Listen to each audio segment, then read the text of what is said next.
Introduction to Mark. Mark wastes no time in getting down to business. A single sentence introduction and not a digression to be found from beginning to end. An event has taken place that radically changes the way that we look at and experience the world, and he cannot wait to tell us about it. There's an air of breathless excitement in nearly every sentence that he writes.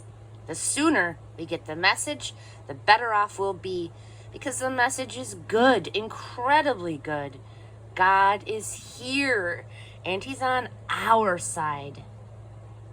The bare announcement that God exists doesn't particularly qualify as news.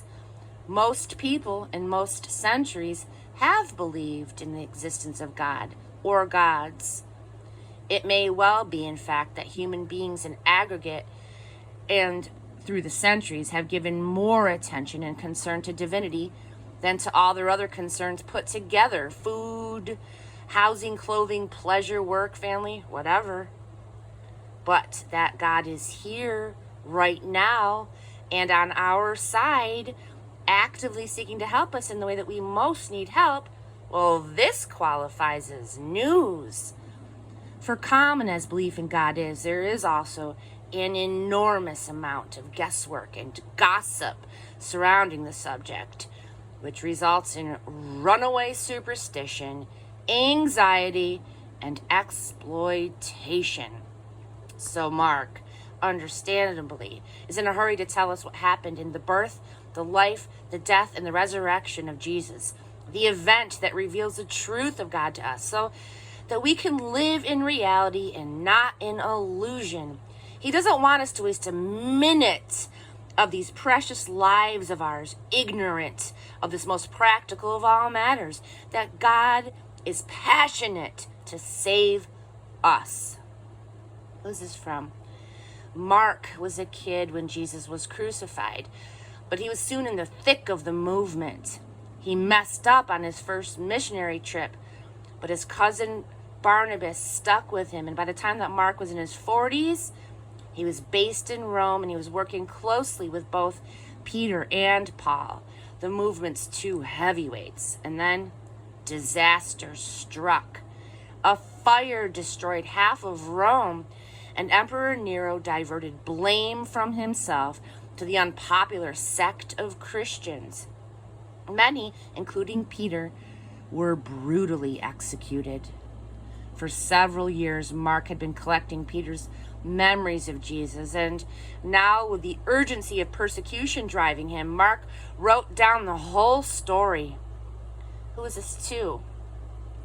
The Christians in Rome included many non-Jews who needed the traditions of Jewish Palestine explained if they were to understand Jesus. These Christians endured discrimination by neighbors who had heard nasty rumors about them. And worse, they now faced arrest, harsh interrogation, and potentially death. Mark's account showed them a God who was on their side, actively helping them, and a very human Son of Man who had suffered for their sake what they had most feared. When was this written? Roughly AD 27 through 30. Emperor Tiberius, who ruled AD 14 through 37, neither knew nor cared about a Jew crucified in distant Jerusalem. A smart and a skilled general in his youth, he had been bullied by his stepfather Augustus, Rome's first emperor.